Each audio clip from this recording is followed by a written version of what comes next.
Wherever you are in the world, hello and welcome to Theos Cybernova podcasts. Before we begin, I've got a quick favor to ask from you. There's one simple way that you could support our show, and that's by hitting the follow or subscribe buttons on the app that you're listening to the show on right now. It makes a huge difference in helping to get the show out there to as many people as possible. So please give us a hand and click that button now. Thank you very much.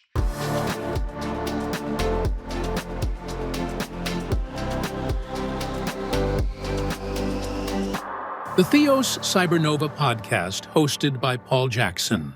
So here we are with the second episode of Theos Cybernova podcast. I'm Paul Jackson, and each week we are digging into the latest trends, challenges, innovations that are shaping the cybersecurity landscape, as well as talking to a fantastic mix of leading industry experts, thought leaders, and technologists. So whether you're a professional in the field or simply curious about staying safe in the digital age, we hope that Theos Cybernova will offer up valuable knowledge and actionable insights for everyone. So here we are, and our guest today is the one and only Mr. Dicky Wong. Thank you very much, Paul. Thanks for having me. It's a real pleasure having you on here. So by way of explanation, myself and Dickie go back quite some way. And Dickie, are you still playing rugby? I try to, but as age getting by and try to spend more time on the side of the field and drinking beer, I think that's more enjoyable now. Very sensible. You're not as old as me yet, Dickie, but that's certainly very sensible.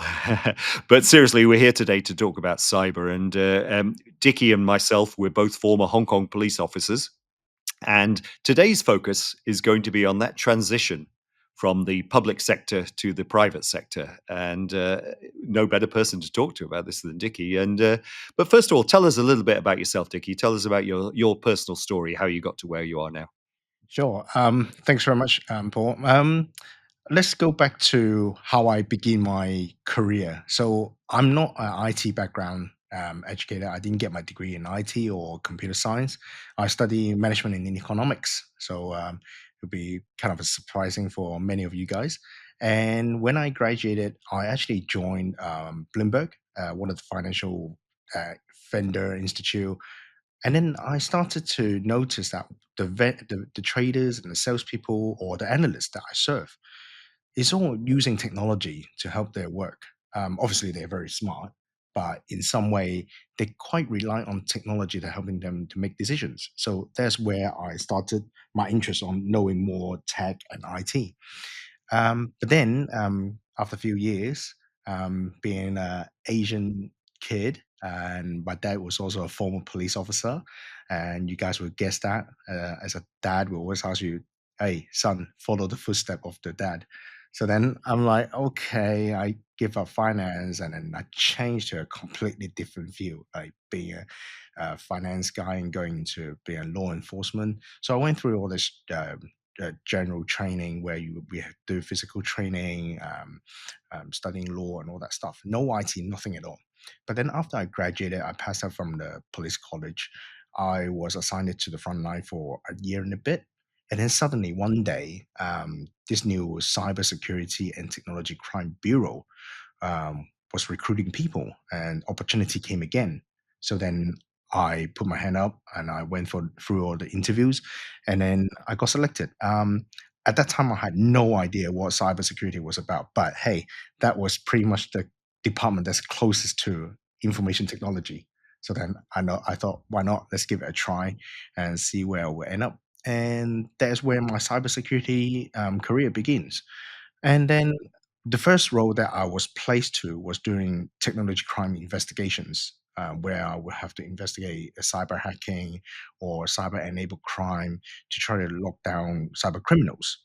And as it goes by, I learn as the job goes. And after a year or so, I was assigned to be the head of cybersecurity and operation centers in the police force, looking after critical infrastructures in Hong Kong. And then on my last post was the Chief Information Security Officer for the Hong Kong Police Force. And then after 11 years spending in the police force, 95% doing cyber. And then now I'm working as the head of cybersecurity and technology risk for New World Development Hong Kong, which is one of the conglomerates in Hong Kong. So here's where's my career. Fantastic. But before we move on to that transition, where did you get that posh English accent from? Well, I still try to keep it. So my parents sent me to study over in the UK when I was 9 years old, and then I was a country boy. As you can imagine, it's just like a big old Harry Potter school type, and outside it's like playing field, rugby field, and that's where I was being grown up with. So that's where I picked up my accent. Fair enough, fair enough. But on the serious note, again, you, like myself, made that transition from the public sector, from law enforcement, from government, into a very challenging position in the private sector. And I know many of our listeners will be currently in government and contemplating maybe making that big step, into the private sector and feeling perhaps, is it daunting? Is it too much for me? Is it too difficult? Is it something that, I'm not going to be able to handle? Did you have any of those kind of pressures when you were thinking about leaving the police? There's a lot of questions, but before answering those, I think my biggest challenge was try to persuade and tell my dad I'm leaving the police. That Yeah. was the toughest job for me to do. But yeah, going back to your questions, working in cyber for law enforcement agencies and comparing to the private sector is completely different angle.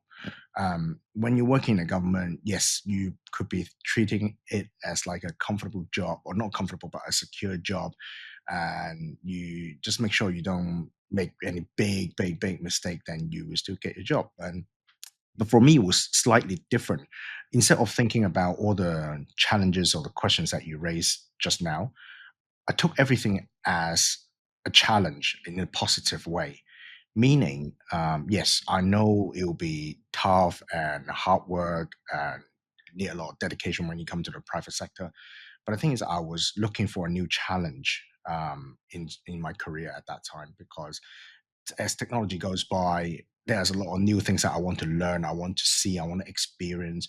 Which sometimes, if you're working in a law enforcement agencies, you might not be able to be the most upfront trying new technologies, and hence I know I have to change my environment and embrace that challenge, try new things, and I just took it forward instead of just wearing it on a daily basis. That's really interesting. And so, when you actually made the move on your, say, day one, I mean, what do you think gave you those qualities? What do you think was it about you that gave you that necessary quality to be a chief information security officer? Um, Uh, to be honest, I'm not a very title loving kind of person. I always believe in your title is not something for you to show off or flash. It's just a responsibility that you need to bear in with you. And I think that's a good character about myself is I always take on responsibility more actively than passively, meaning I don't have to wait for people or my boss or my management tell me, hey, Dickie, because you're in this seat, you need to do this. I will always be upfront, trying to take on more responsibility to do a better good for the company. And I think this is one of the qualities that my management also saw in me as well. And I adapt that attitude or personality is actually from playing rugby, actually. As I'm sure, Paul, you might know, on the field, whether you're a captain or not, but your coach or captain will always say, everyone should take on responsibility of being their own captain and captain for a team. And if you have that mindset, all 15 guys on the field, it's going to make a big difference when you're playing a competitive game. 100%. That's a great way of putting it because rugby is all about discipline, isn't it? It's all about, taking on that responsibility and shouldering it and not avoiding responsibility. So, yeah, very, very good point. Do you find it frustrating at all? Because obviously you'll see attacks on your organization coming in and you wish you had the power now to follow up and investigate, with your police powers. Yeah, I mean, I do. In some way, I still have that DNA in me, wanted to do the investigation and everything. Although now I don't have the authority, I don't have the power to do so. So how I would go about it, I would just leverage on my connections and my friends around us to help me to maybe make my life a lot easier or try to achieve to the place that the goal or objective that I want to do. Um, but because now we're in a different role, private sector has their own limitation, public sector also has their own limitation, and that's where I always emphasize on collaboration is very, very important, because not one person can do everything and do everything together. So you need to work as a team from different sector, different role, different title to achieve the goal. Yeah. So you touched on a very important point there when you talked about collaboration, and we often hear the jargon public-private partnerships. However, it never seems to quite work, does it? What are the challenges we face in trying to get experts like yourself, like myself, in the private sector working better with the government bodies? Yeah, I will not say it doesn't work well. Depending on which country or what kind of which area you're from. If you're looking at global perspective, public-private partnership has been adopted across different countries like the US, UK, Netherlands, Japan, Hong Kong, anywhere you name it. But I think the only way or the challenge that's not making it 100% utilize or maximize is sometimes the culture, sometimes culture, and second is okay. Now we have the public sector who's expert in doing law enforcement and driving policies. Now we have private sector who's professional in technical know-how and everything like yourself and I. Okay, so but then we still need someone in the middle that can create that balance of making the perfect match, instead of just like private sector come and talk to the public sector and say, hey, we're going to do collaboration. And everyone say, yeah, okay, everyone, let's collaborate. But how? What to do? How do we strike a balance? How do I avoid conflict? And I think it's the middle man that a lot of places still searching for a perfect one. Yeah, I tend to agree with you on that. And I think one of the challenges as well with the law enforcement is the revolving door, because they either leave the force for better opportunities like yourself, or they are moved on because of promotions, etc. So is it a challenge? I mean, because I've left the force 14 years ago, right? You're more recently out, I think a couple of years, right? And do you see this as a problem, that the fact that somebody you might build a relationship with in the cybercrime team, suddenly they're moved into a completely different department? Yeah, I think that is definitely a nature in challenge for for law enforcement agencies. Just to give the audience a bit of a background, within the police force, you cannot stay in the same role or same department more than 4 years, because you try to avoid to create that um, bias or conflict of interest. That's the whole organization. That's what they have. So that's why when people are trained up with the skill set, and then it takes time, and then after 4 years, okay, now you got all your skill set, but you have to move on, and then that's it, and there's no legacy, no one's following up. And yeah, it's a shame to see things are moving out so quickly and no one picking up, and the continuity is not there. And in the past, I understand the force they have tried to extend this. If you're working in cybersecurity and technology crime bureau, it's because it's a special bureau that requires special skill set. They try to extend to 8 years of a service. Now, in some way, it's good, but in sometime when you're doing a promotion, people may not like it as much, because you would think, oh, you're so narrow into what you do. Because at the end of the day, you're a police force, right? You're not a cyber dedicated um, police officer.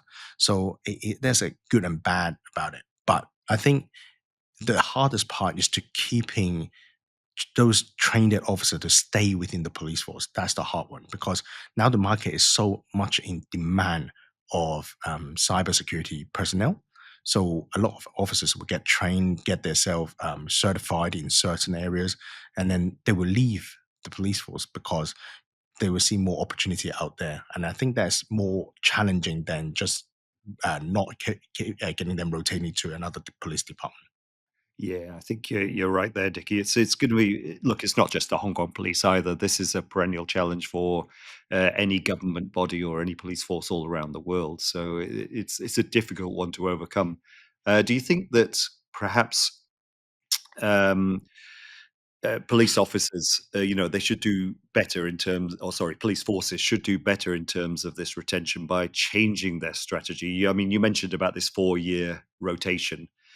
by the end of 4 years, you're only just beginning to become an expert really in cyber. So that's surely not beneficial at all. And should forces consider bringing in specialists that are maybe not sworn police officers, that are just pure technology specialists? Do you think that's the way that the forces need to go, perhaps? Yeah, I actually quite agree and buy towards this idea. Why? There are a couple reasons. Because when you are purely trained up as a general stream police officer, moving into the cyber department, at the end of the day, your DNA is still very fully equipped and run in a police sense, and you're so lacking from what the reality, or not the reality, what the whole industry is needing. So I think that's one of the very good way to bring in specialists or consultant, cybersecurity consultant from the private sector to give a different angle, give a bit of a support, telling the senior management what to do and how to do a combat cybercrime. I think that's a good opportunity and good method or initiative to have. Definitely. Got it. Got it. Yeah. One question I often get asked is who makes a better cyber crime investigator? Is it a technologist that you train to be a police investigator, or is it a police investigator with experience who you train to be a technologist? Oh, that's a very tough question. I mean, you and I know very well, not all police officers can be a good detectives. You know, That's right. it comes with sense, it come with your sensitivity, and it comes with your observation and everything. So I think there's no one dedicated figure or character that can achieve the best. Again, it has to come with collaboration. Collaboration meaning some people are very good at technical, some people are very good at detail observant, looking at evidence. So imagine if you have a team, have a diverse capabilities, and those capabilities, when you gather all them together, that will make a very strong cyber team. So there's not one specific character. Again, it's a teamwork. Yeah, yeah. No, yeah, I think you nailed it there. So let's change tack a little bit, because as you're well aware, Hong Kong is introducing, perhaps some would say belatedly, a little bit new legislation around critical infrastructure, cybersecurity for critical infrastructures. What's your views on this, and do you think it's going to enhance the overall cybersecurity posture of Hong Kong? Yeah, I think uh, to start that off, I 100% agree with this new bill coming in. Going back a bit of a history of myself, earlier I mentioned I was the head of Cybersecurity Operations Center in 2016, and my role was to looking after the critical infrastructure of Hong Kong their network system. So critical infrastructure is not something new to me, and by looking at critical infrastructure, actually we have to understand the spirit and the nature of critical infrastructure, such as the rail system, airport, and stuff like that. And we've got to understand why those are the areas that is named as critical infrastructure. Because if their system gets damaged, then it will affect the national security and the public safety. And hence, that's why they're very, very important. And with the government introducing this new law, I think it's going to enhance the overall awareness by organizations about the importance of cybersecurity. Now, looking at this digital era, like every single organization for the past years, you'll hear they're going through digital transformation or digitalization. Those are the two words that everyone's trying to use to enhance their operation efficiency and stuff like that. So imagine every single company is adopting so many new technologies, and sometimes the management don't even know the level of risk that they're in. They just thought that, okay, we have an IT team. Okay, that's it. Everything is done. But cyber is still something being neglected, sadly to say. So I think with this new law coming in, I think it's going to change a lot of mindset of senior management on organization and for Hong Kong, definitely. That's yeah, I definitely agree with you on that. Do you think there's enough skill sets in Hong Kong though? Because it's going to drive demand for cybersecurity skill sets. And does it really exist in Hong Kong? Is there enough talent out there? I can tell you in Hong Kong from my observation, we do not have enough talents. Um, don't maybe not even mention about talents. We don't even have enough cyber security personnel or manpower. One of the reasons is because nowadays it's very hard to select people who are passionate about cybersecurity. I can tell you, if you guys, the audience listening, cybersecurity is a fancy word, but you need a lot of hard work and dedication to get yourself fully trained up and understand this. And hence, sadly to say, sometimes I see people just halfway through their training, they would just give up. It was just too tough for them. And hence, in Hong Kong, we don't have enough manpower to take up cyber jobs, not just Hong Kong, globally as well. And I do hope to see more organization or institutes spend more effort or resources on training up cyber security personnel as well. Yeah, you're absolutely right because I'm obviously with a company called Theos now, as you know, right? And we are obviously looking for the talent, the same kind of talent you're looking for, or sometimes different, because obviously we also focus on investigations, on incident response, etc.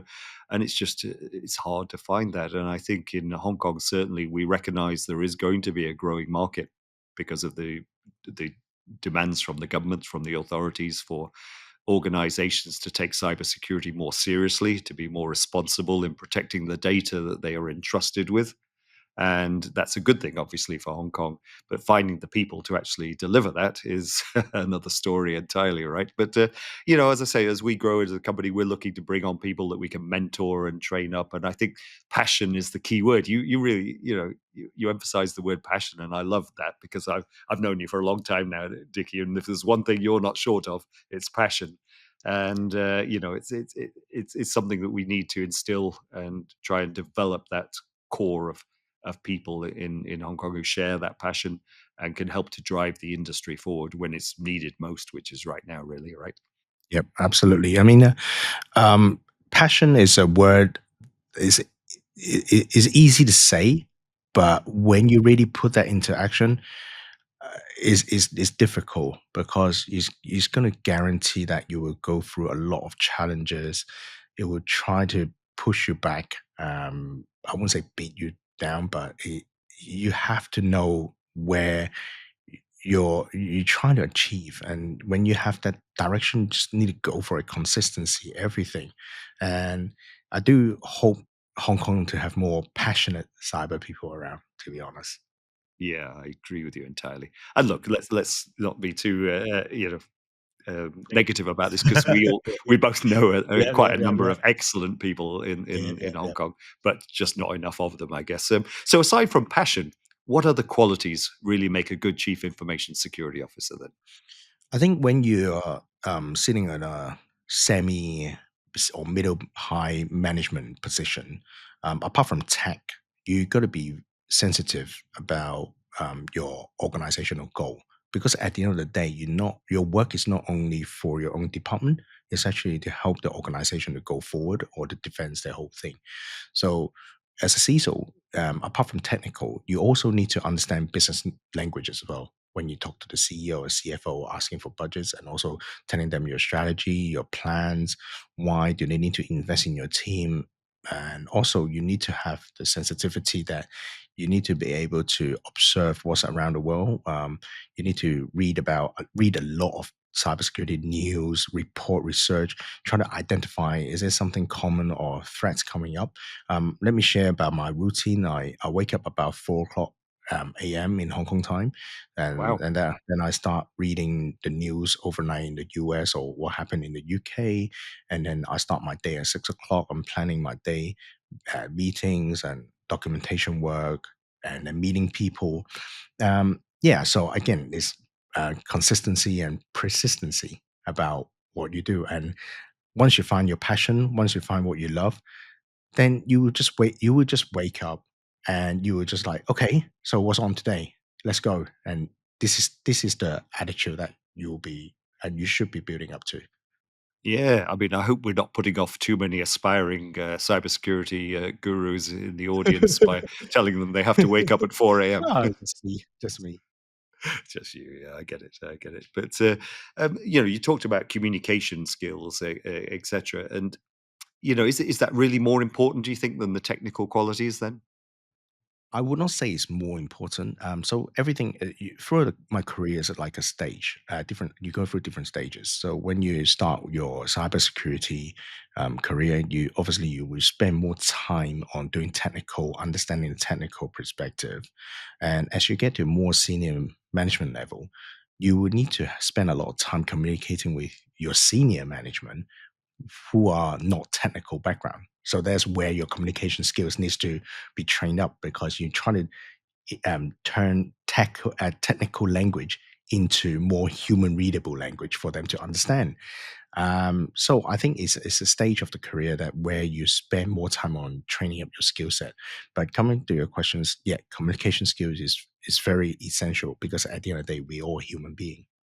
Yeah, I really agree with that. And look, a lot of my work at the moment is doing board briefings, executive committee briefings, etc.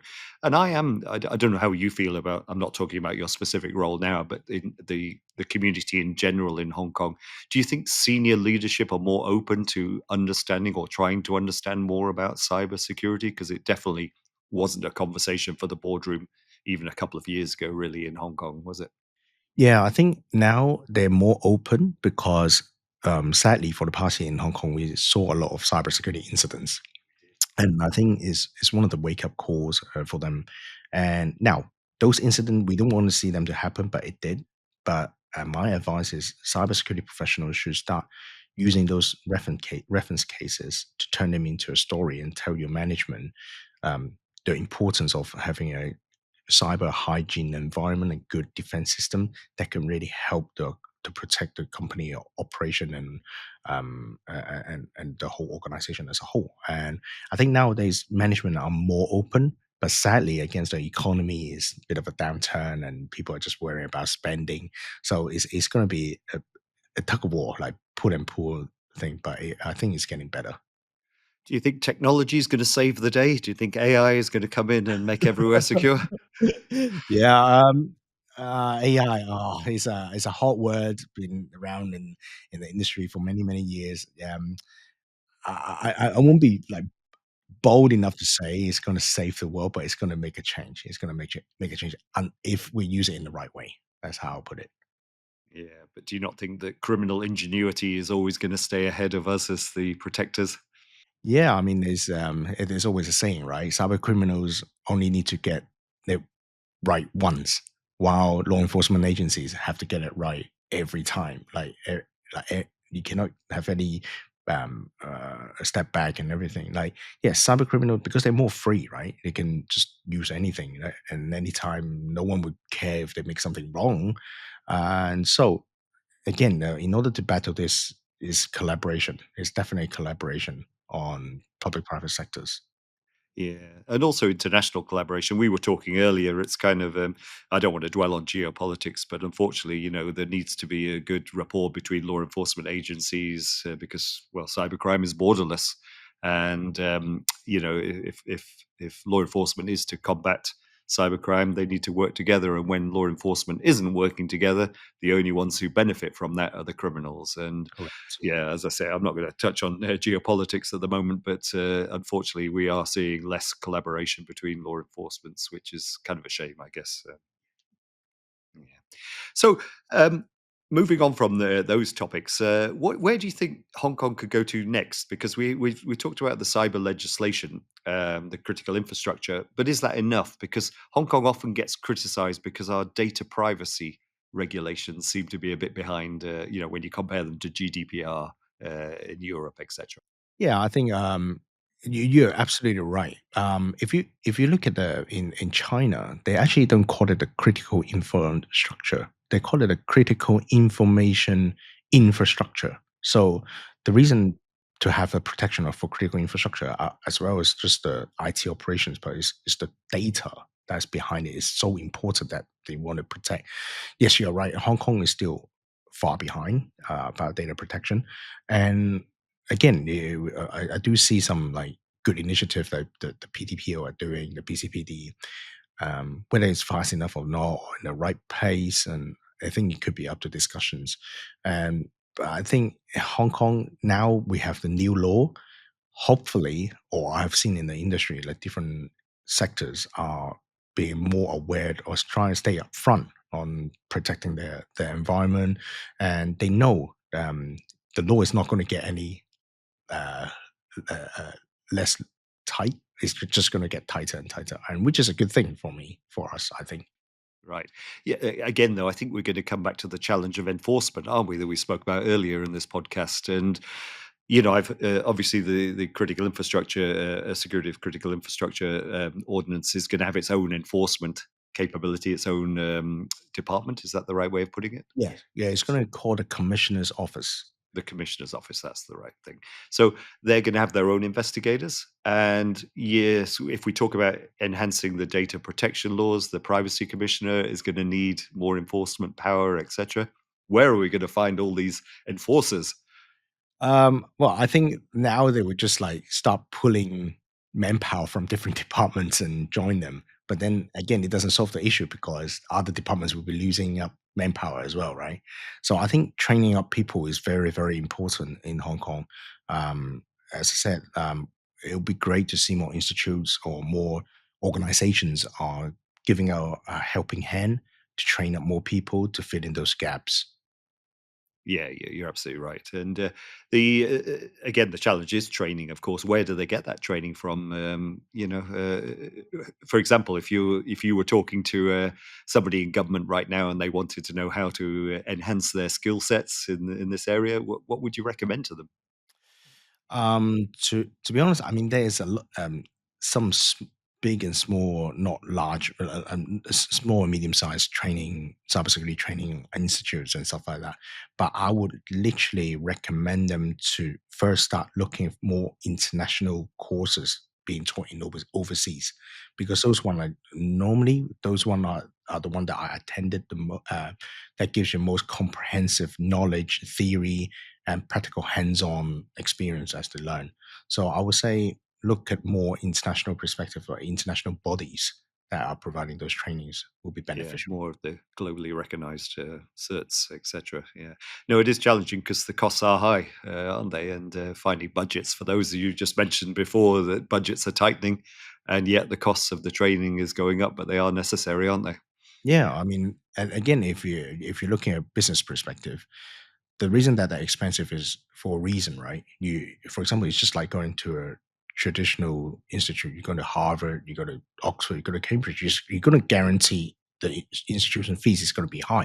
Why? Because there's the skill set and knowledge of the professors are good. So with cybersecurity, the same thing. And if you want to go to a more international recognized body to get trained up, yes, it's a cost that you need to pay. And once you've done that, then you're well equipped to come to the industry.